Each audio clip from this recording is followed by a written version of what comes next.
What's happening, guys? It's a beautiful day. We have got the end of the day, so orders are going out in the USPS truck and they're going out in the UPS truck, and a bunch of stuff apparently is also being delivered, and I've locked myself out of this door. So that was pretty much the dumbest thing I could have done today. Thank you, Dad. Sorry about that. Oh, we got more orders going out. Okay. Dad's bringing out a few more orders because we got another half a tub or whatever is going to be here. I'll prop this open, Dad, so I don't lock myself out again.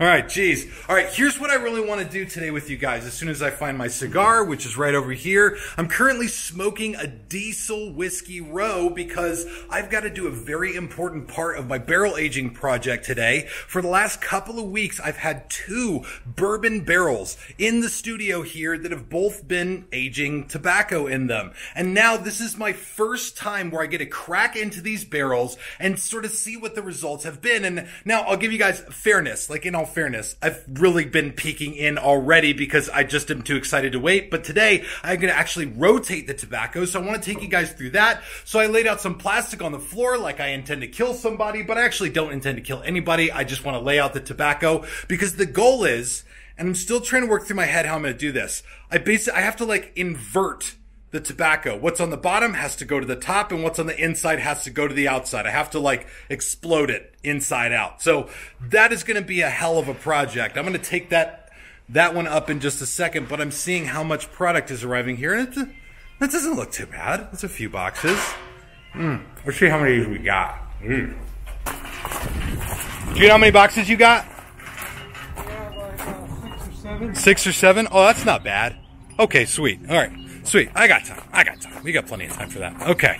Sweet. Well, and look at this. Look at this over here.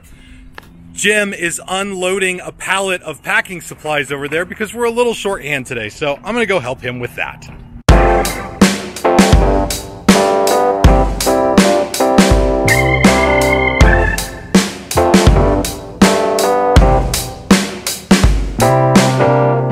Okay, so product is checked in and that's out of the way now, and now we can actually get to the matter at hand, which is the barrel aging of amazing Honduran Habano Binder leaf from Diesel Cigars. So I got my little rig set up over here and I need to break into the barrels, so I'll take you guys with me on that and then want to show you sort of what this process has been like for me. So let's open a barrel.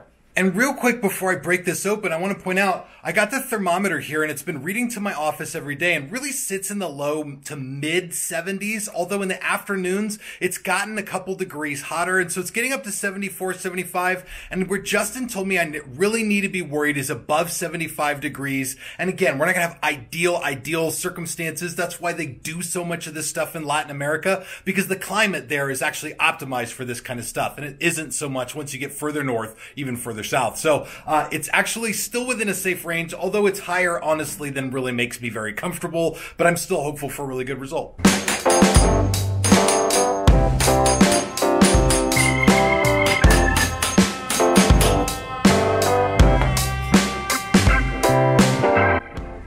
Now for the moment of truth.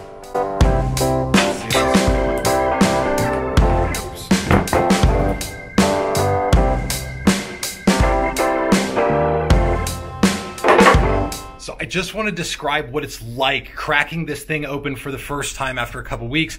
So as I was sniffing the bunghole, which I now do daily, by the way, it's like that alcohol smell that was in this barrel started to really dissipate fast, and it just smelled really sweet coming out of that hole in the top of the barrel. But then as I pulled the lid off this time, like that alcohol smell still very much, it's really strong when you're like near the open top of the barrel here. Also, it's warm inside. It feels warmer than it does outside, but the tobacco is still nice and like not wet, but nice and humidified and feels like it's in really good shape. So I'm really, really encouraged about that. And now I just have to like unstack this and restack this. But just from what I'm looking at inside, I'm pretty pleased. And I thought this tobacco was getting a little bit darker, but see, this is the barrel aged stuff. And then this is a hand of unbarrel aged that you guys can see. They're pretty much exactly the same color still. So this hasn't really changed the color of the leaf too much. It's just sort of, ooh, it does smell sweet though. It does smell, oh my gosh, so let me tell you about this.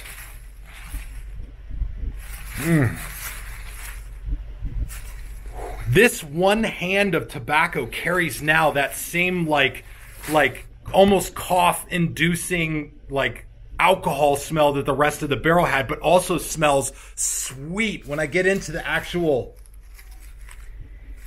Habano leaf by itself, it really just smells like grass and hay. It smells like a barn, and that's really what all the tobacco showed up with, is this sort of barnyard smell. In fact, I put the remaining tobacco, the stuff that's not in the barrel, I put it into the humidor and had to move it out because it was actually giving that barnyard smell to our overstock room.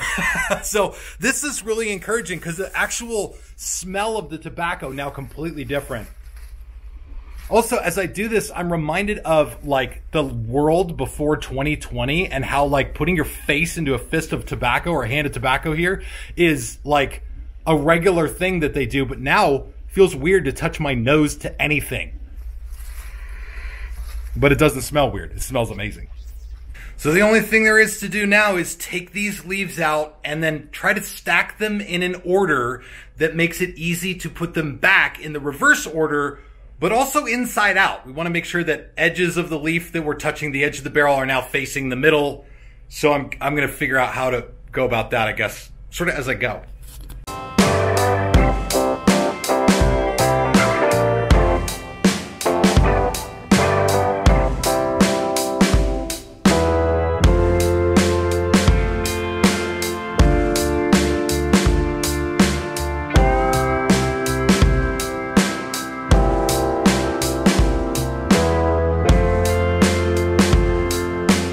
Okay, so I got everything out of the barrel, and here's how I did it. I treated that far edge of the bag as the edge of the barrel, and then faced all of these hands of tobacco. I don't want to keep calling them a fist of tobacco. It's just a hand of tobacco. Faced the hand so that the barrel touching edge was facing the barrel.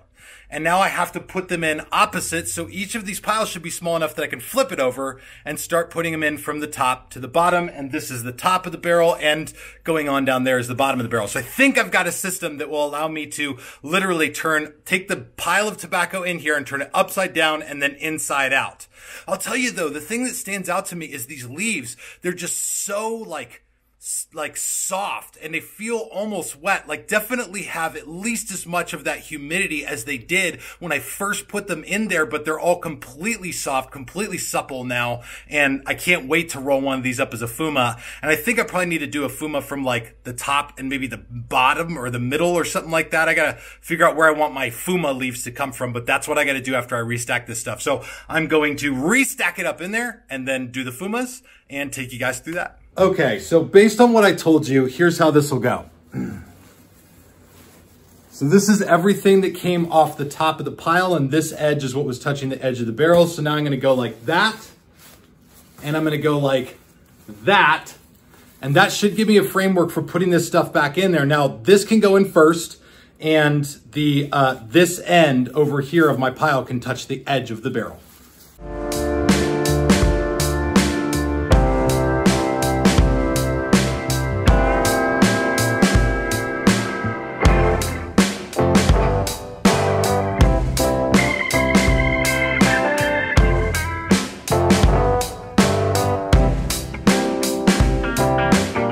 All right, now after refilling this thing, and I think I got the stacking just right, I also re-put in my thermometer nodes in here and getting ready to close it up, but look how much fuller it is now than when I opened the barrel. Just the time of the tobacco sitting in here, it settles and sort of compresses, so I'm really happy that it hasn't started fermenting, and the sign that it's fermenting is that the temperature would really start to climb above room temperature. So everything seems to be going smooth, but again, just switching it out, just rotating the tobacco has created a lot more volume of air inside this thing, which should be really, really good for airflow. Huge difference from opening to closing now. Now I just need to close this bad boy up and then go try some fumas and see where we're at after a couple of weeks.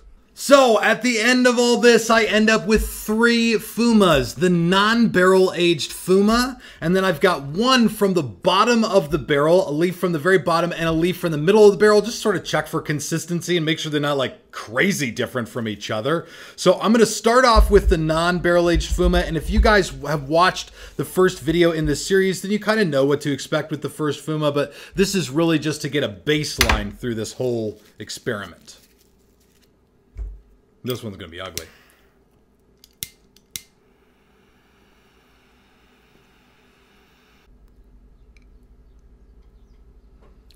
So the unbarrel aged leaf gives me pretty much the exact same experience I got last time when Justin was here, and that's a leaf that doesn't offer a tremendous amount in terms of like flavor, notes, or a profile or anything like that. Really what this is giving is a little bit of nice spice in the back of the throat, a little bit on the front of the tongue, not a lot in the middle of the palate, and a little bit of a pepper on the retrohale. And again, no like flavor notes with this. It's a binder leaf, so it's not meant to add a tremendous amount of flavor, or at least you shouldn't want to try to use this to add flavor to a cigar, but more like character of a flavor with spice or pepper or something like that. But by itself, not a tremendous amount going on. Now I've got my baseline, knowing sort of what to expect from the leaf, or being reminded of it at the very least. Now it's time to grab the first Fuma, and this is the one from the bottom of the barrel where I sort of feel like you'd get maybe, I don't know, the most flavor. So let's light into this.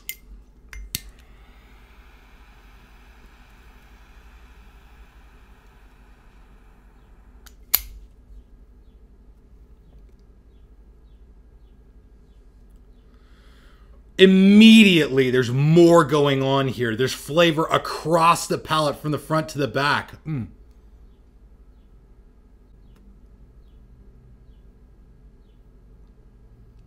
Wow. Okay. This is like a different leaf than the one that I just rolled up from exactly the same batch, from the same field. Hell, maybe even from the same plant. I don't know. But this thing has got plenty going on. There's still that nice spice on the back of the throat and on the front of the tongue. But sweetness now comes across on the front of the tongue and in the middle of the palate. Really, really very nice. Also, that sweetness comes through on the retrohale in conjunction with some of that spice as well. And if I had to say there was a flavor note in this, it might be just a very, very, very subtle cinnamon note, but still a lot more going on with this leaf after just 2 weeks being in the barrel.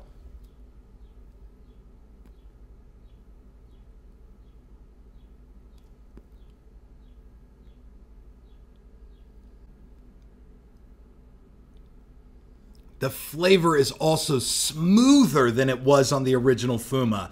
The non-barrel age didn't really have a lot going on.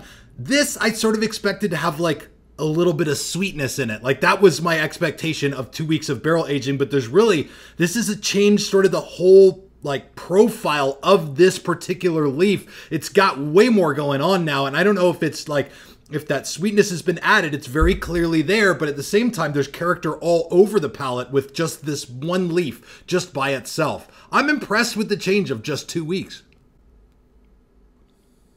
All right, it's time to light up this other Fuma so that I can get a sense of just how consistent my barrel aging is going. So I'm gonna grab this bad boy out and light it up as well.